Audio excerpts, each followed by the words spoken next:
Good morning.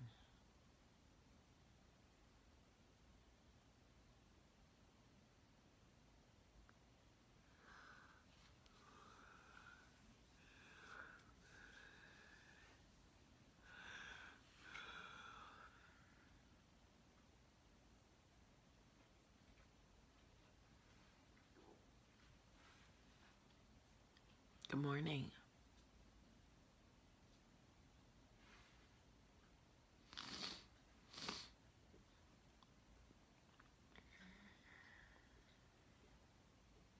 Good morning, everybody. Good morning, good morning, good morning.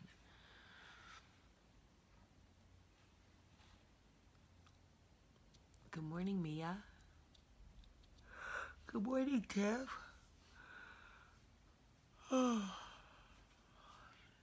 Morning. Okay. Now, my eyes are already watering because I know what I'm talking about today. Morning or good night, Nanette. Okay, so good morning, everybody, and welcome to Coffee Talk. It is hump day. It's very nice. I slept well. I slept pretty well. I don't know. I had a dream about a girl from high school. It was a weird dream. Weird. I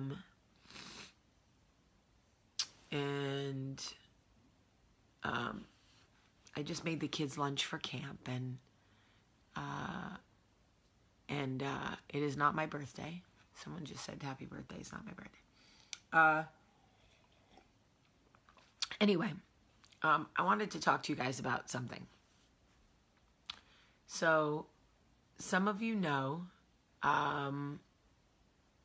that Kate Spade, the designer, committed suicide yesterday. She was found hanging in her room in her apartment by a red scarf tied to a door. And she left a suicide note for her 13-year-old daughter. Jamie Ann, happy birthday, baby. She left a suicide note for her 13-year-old daughter that said, B, I have always loved you. This is not your fault. Ask Daddy. And many speculate that the note was left to spite her separated husband, her estranged husband, because Andy, her husband, wanted a divorce and she did not. So in her suicide note, she essentially left it where her 13-year-old would be forced to question her father about why mommy was so sad. I'm not in any way judgmental of Kate Spade. I remember when I was on the bathroom floor and I was contemplating suicide. My motivation for wanting to take my own life was to hurt him. As sad as I was, and as fine as I would have been, had my life been over at that moment, I wanted him to hurt forever. I wanted him to live with what he had caused, what he had done. I wanted people to look at him for the rest of his life and think, that young woman took her life because of him.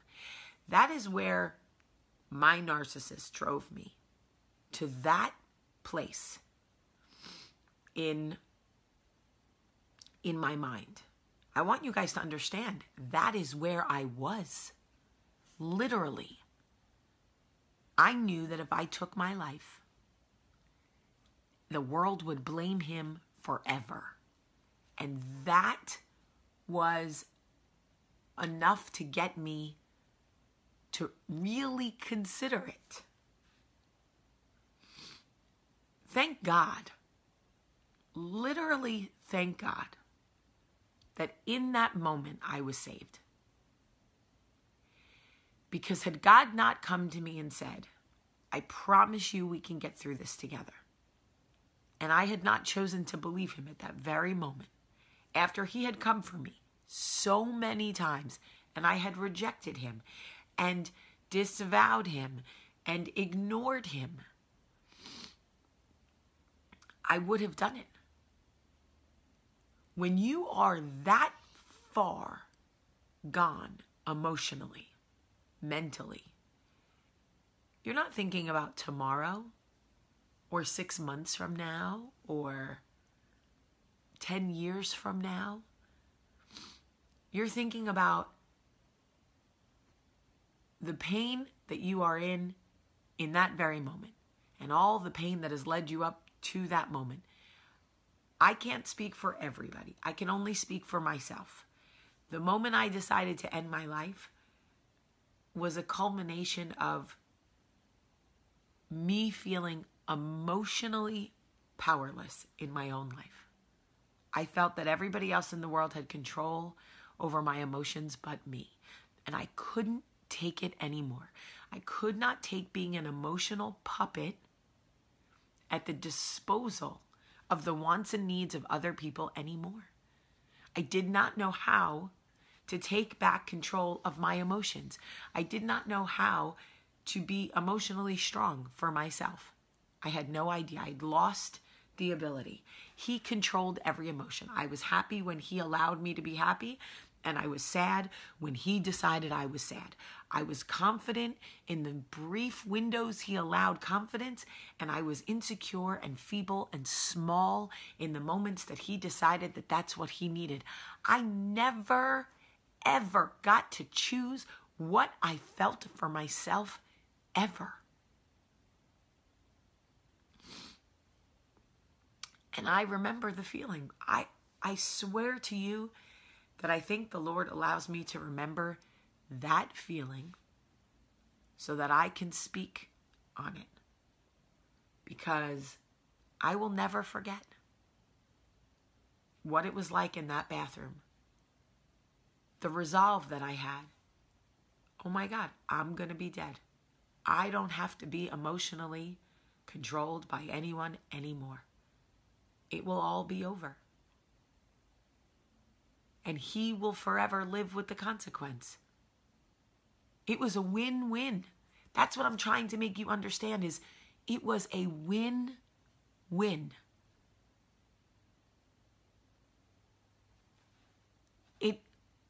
It was not until I heard God's voice. If you've read my book, you know the story well.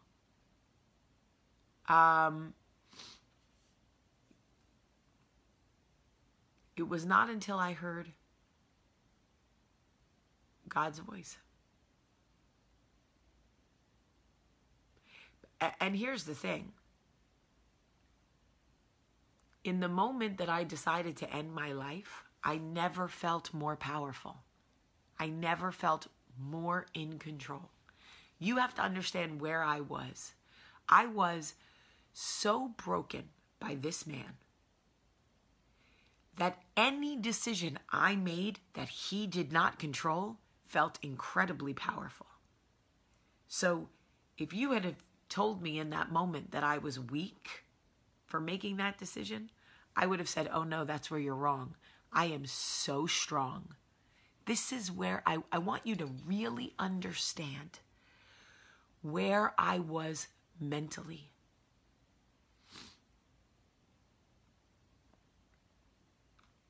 And the thing is, we'll all speculate about Kate Spade. Everybody will speculate. It was more than just her husband. She was mentally not well. None of us know. We don't know her.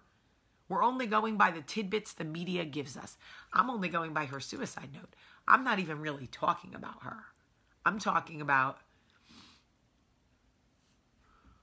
who you are in that moment. Who you are in that moment. And listen, I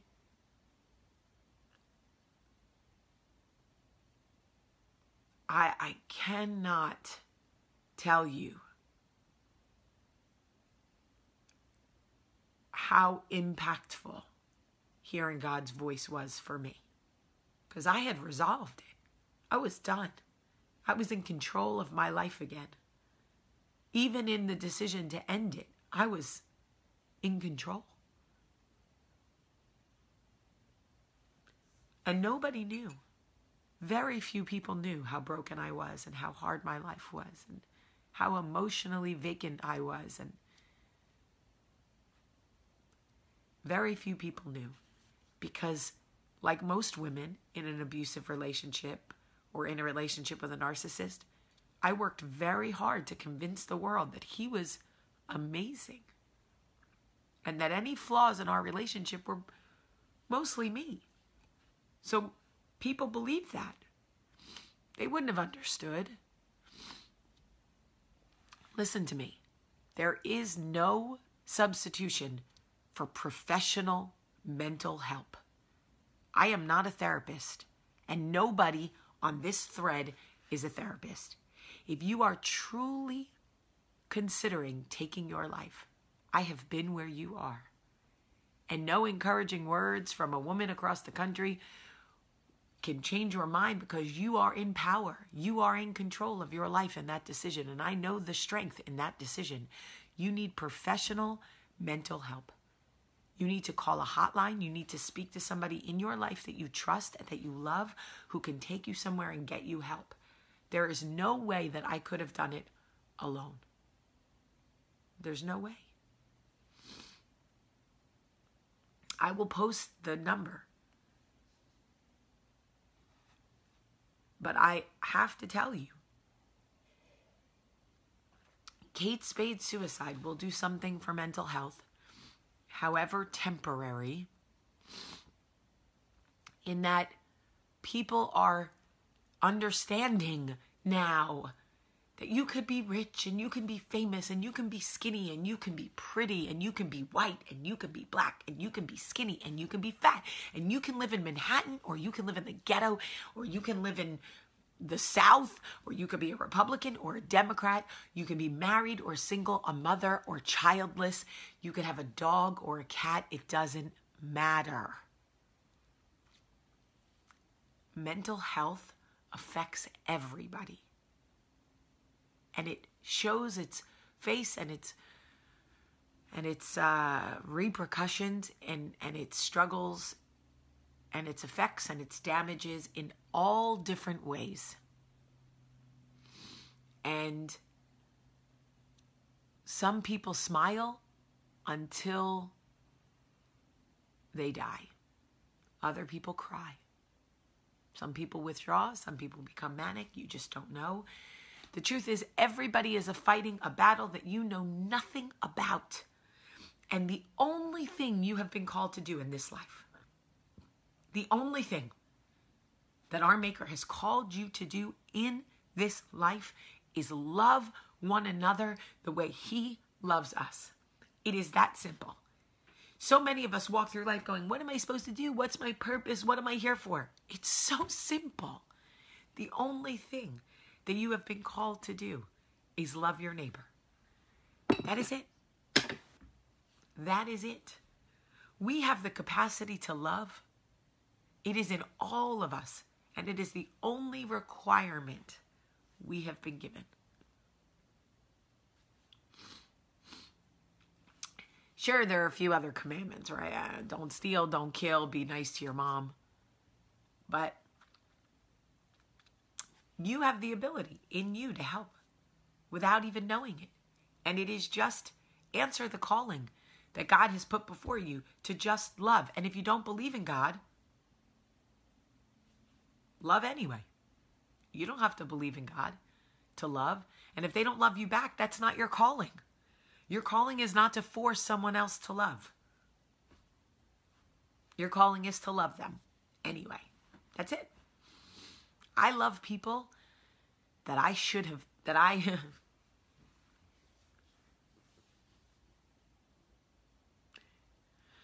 I'm telling you, it's not simple, but it's simple. You know what I mean? It's very hard because as human beings, we all have our own journey and we're all exhausted, and we're all just keep, we're just keep going. We just keep trying. We're like Dory. Just keep swimming. Just keep swimming. I get it. I get it. So many of you see this girl now. You see this girl with this life, with this whatever about me that you admire, whatever it is, however big or small, this is who you see. And if you read my book, you know where I was. You know what it was. I wrote it out there. I put it out there for the first time in my life in that book. So,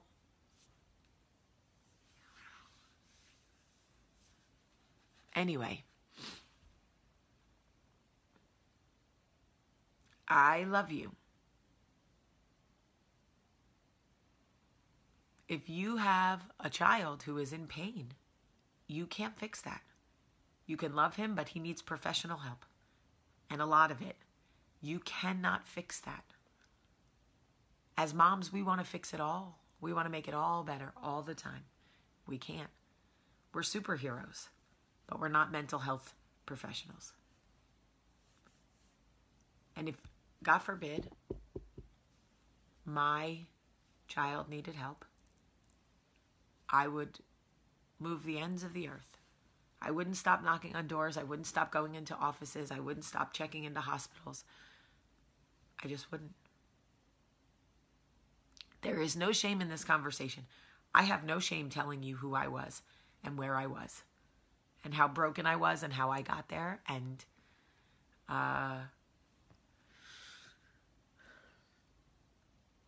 which is why I have no shame telling you how I got off the floor.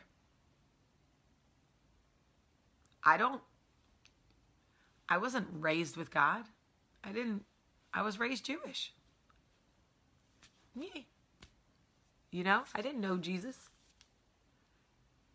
When people used to say Jesus saves, I was like, oh, Lord. These people are crazy.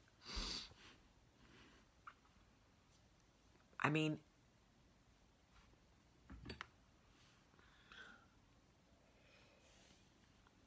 here's what I can tell you. I will pray for you. And I will not stop praying for you and your children and your mental and emotional health. I've been praying for you for 3.5 years. Every time I fly, I pray for the Coffee Talk family. Every time I go to sleep, I pray for the Coffee Talk family. Anytime I have a quiet moment with God, I pray for the Coffee Talk family. That is what I have to offer you. I will never stop praying for you, and I hope you'll never stop praying for me. But there is nothing to be ashamed of. I'm just telling you now. If you need help, ask for it. Get it. Please. Because I know the power. I know that feeling of thinking that that decision is the most powerful thing you can do. And it feels so good to have some control of your life back. It's not the way. It is not the way.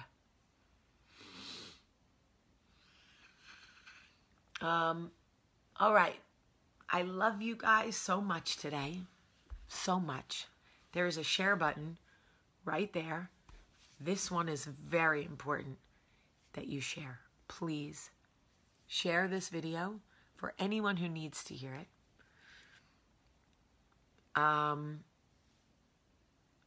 It's important to share this video. I love you guys so much today. Have a great, great day.